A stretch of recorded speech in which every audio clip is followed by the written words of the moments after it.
Hi, so that's like the mess of my um, cables that I use to communicate to people because I can't actually speak to anybody. Nobody else can either because we're all under a lockdown. And thank goodness for those cables that are eventually going to ruin everybody, according to some, I guess, people entertain the idea that with not having energy supplied to us, that we're going to be in a very bad scenario. Either way, I'm gonna try and put some plants up there eventually. Maybe so I'm starting to just like dust around. Either way, when I opened the Bible, I came to Isaiah 15 about Moab. This is like literally what I want to read right now. And I sort of started, glancing over it, and I thought, okay, so let me just get online. Since the day is so beautiful, and everybody's at home, of course. Or Oracle, so chapter 15 of the book of Isaiah, Moab. Oracle and Moab, laid waste in a night. Ar of Moab is destroyed, laid waste in a night. Ker of Moab is destroyed. Up goes daughter Dibon to the high places to weep. Over Nebo and over Medeba, Moab wails. Every head is shaved, every beard sheared off. In the streets, they wear sackcloth, lamenting and weeping. On rooftops and in the squares, everyone wails. Heshbon and Elialah cry out, they are heard as far as Jahaz. At this, the loins of Moab tremble. His soul quivers within him. The heart of Moab cries out, his fugitives reach Zor, Eglashelitiyah. The ascent of Luhith, I should say, the ascent of Luhith, they climb weeping. On the way to Horonaim, the waters of Nimrine have become a waste. The grass is withered. New growth is gone. Nothing is green. So now whatever they have acquired or stored away, they carry across the gorge of the poplars. For the cry has gone round the land of Moab, as far as Eglaim, the wailing, and to Beeralim, the wail. The waters of Dimon were filled with blood, but I will bring still more upon Dimon lion, for those who are fleeing from Moab, and for those who remain in the land. Okay, so this to me, what this all means is basically um, we're headed in a direction. I used to read. I never actually read the Old Testament because, well, actually, my grandparents are very Old Testament types of people, and those are the people that I draw my values from. Like that's where I tend to resort when I have to, as I am shaping my own character and that sort of thing. But when I came more like familiar with the gospel, and as far as like on a non-Catholic level, when listening to Christian pastors online and that sort of thing, that's when I knew, like, okay, so there's more of, I'm going to keep going with my positivity and my faith, because there's people out there that still believe, and Jesus really did become my best friend. He became like the only person that understands me. He's the only person that understands. He knows my heart. He knows this is what God is. He knows your heart. He knows everybody else's heart. So nothing else should matter. The idea has been run across me that a lot of the passages in the Old Testament and prophecy related didn't happen at that time, And it makes sense to me, and I'm thinking like, okay, so a lot of the things that didn't happen are going to happen. And, um, and that's fine. It sort of reminds me of my grandparents. Like my grandparents had had stringent boundaries. Like this is your boundary. You can't, if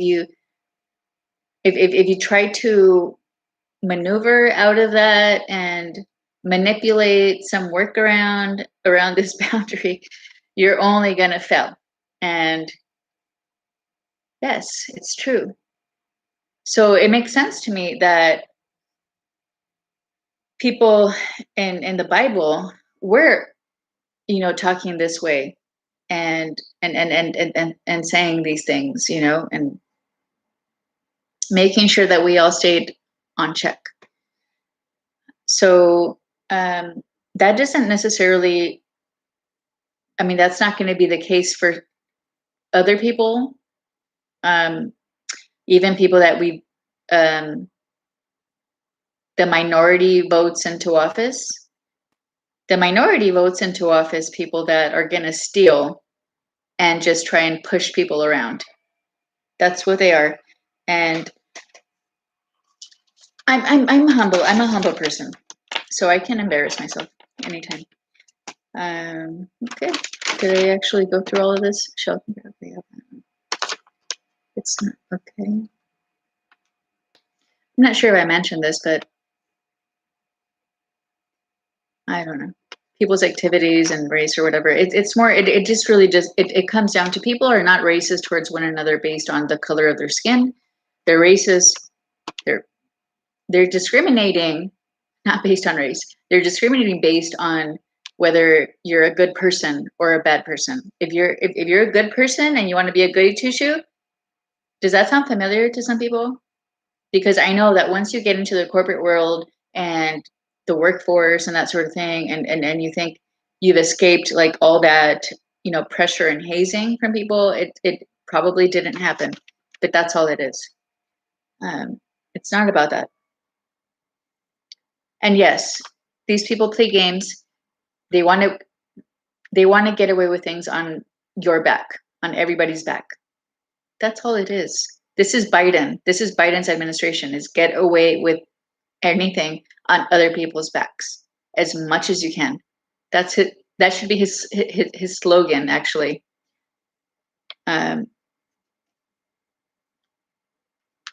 He I'm pretty sure that Bill Clinton has some influence on him. Like the Clintons have a lot of influence, most influence on this dude.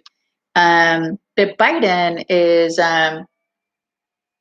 he knows what he's doing. He knows he's playing people.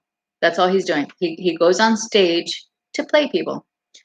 It's not infuriating because we all know that this is the course life has to go.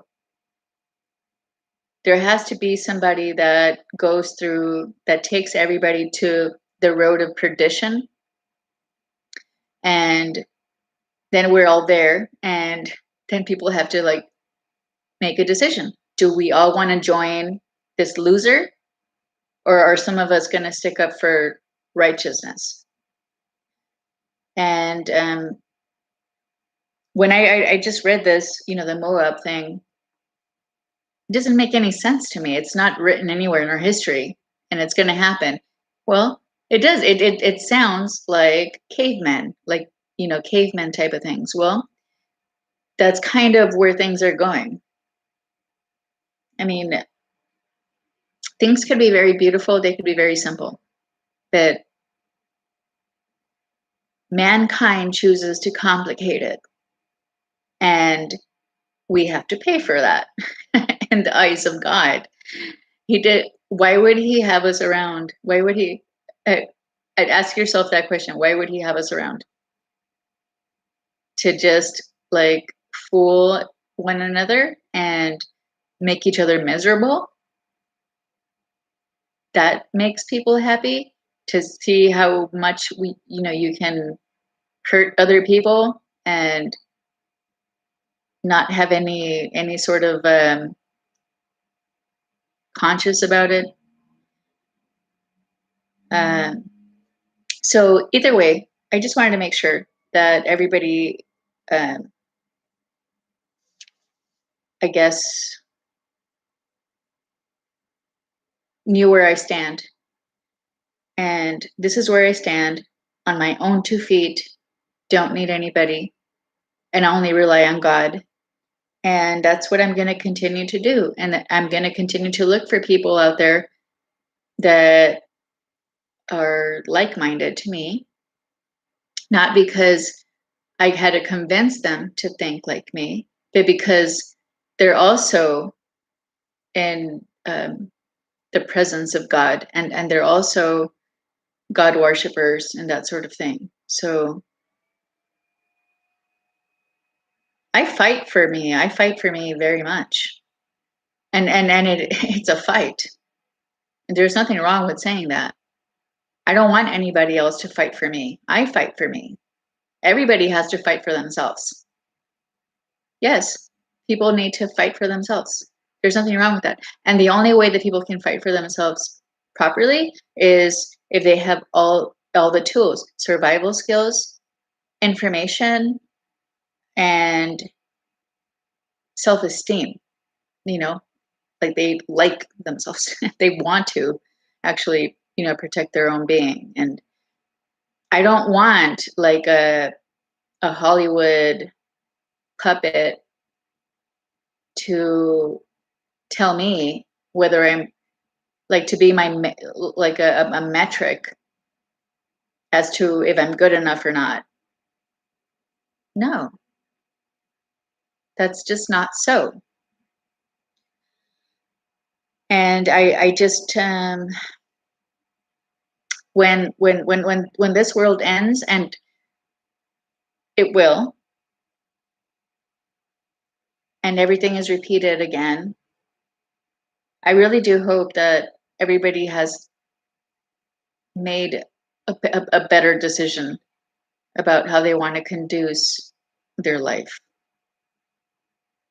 Because I can tell you that at this point, God isn't very pleased. People that want to hurt other people, here is my is really like the darkest aspect of me, is that I think that people that want to hurt other people should be hurt by people that think like them. That's like the darkest, like that's as dark as I go. Like, yes, like God is my redemptor. God is going to save me, and everybody who tries to hurt me and tries to like demean me and drag me down.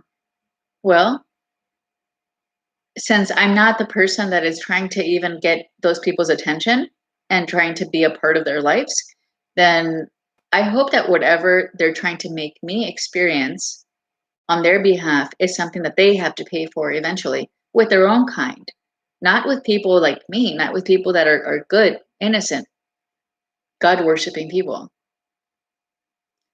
Uh, okay, so I think that was it. I just had I don't even want to like watch the news and see what the latest, like leave it to a crackhead to mess everything up. But that's what I'm gonna listen to. But okay, let's leave it to a crackhead then. Um, and nobody's stepping up, and like is doing anything about it that is actually in a position of power, which is ridiculous.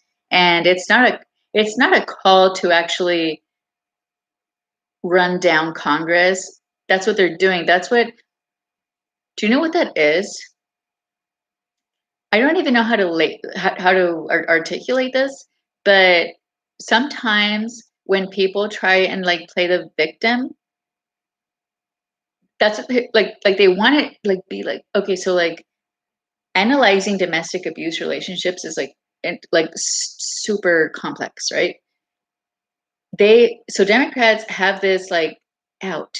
They have this out, right? Like they're like panic button. Like you just click it, and That's when they play the victim. Like, but everybody's supposed to be like surging against them. That's what they are. They're so fucking dirty as fuck. They're dirty. You're so dirty. It's fucking unbelievable. I'm sorry, but you're unbelievable. Don't try and take your panic button on me.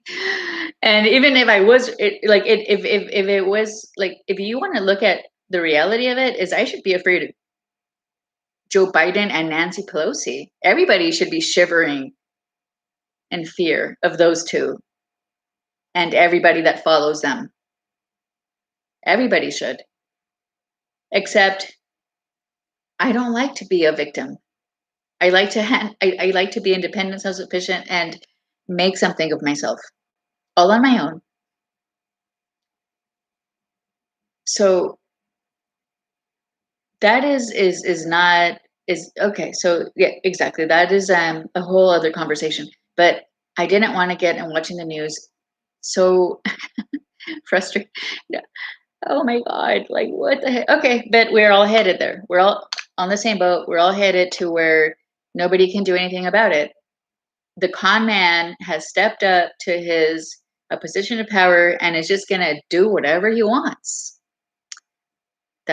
And I'm warning everybody who's around him, get away from him now. Do not support Nancy or Joe Biden. Do not. Get away from them. Do things right, do things correctly, do things in the light and open, inform other people. Other people that, by the way, you wouldn't want to deal with because they will tear you apart in a debate. They will tear you apart. That's all this is you don't want to have to confront people that are just as powerful, just as knowledgeable. You're a thug. You had to steal the position of power that you have to get away with more crime and more dirt. That's all you are. Just remember that. And I don't care about anything else that this country has given me.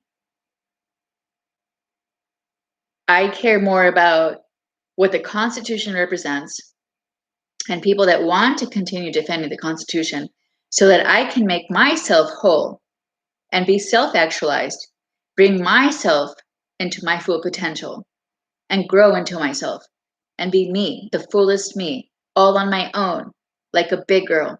That's all I want. That's all I care about. That's all that matters to me. Money and sustenance and that sort of thing, I could probably get by without your, I guess, well, there's a word for that. Um, okay, so I don't need, right? There's actually a lot of words that I was thinking just running through my head, and flamboyant, lavish, and okay. I mean, I like to dress up sometimes, and like look pretty and be a girl, but for the most part, day to day stuff, that's where you have to be you. I mean, it's like you have to earn being in that position. You have to get to the point where one day you celebrate and you like get yourself dressed and look pretty, and that is all good. So that's actually the best way to live your life. Work hard, play hard, like it's written. It's not written. Okay, so I'm just going on and on and on and blabbing. So I'm gonna stop here.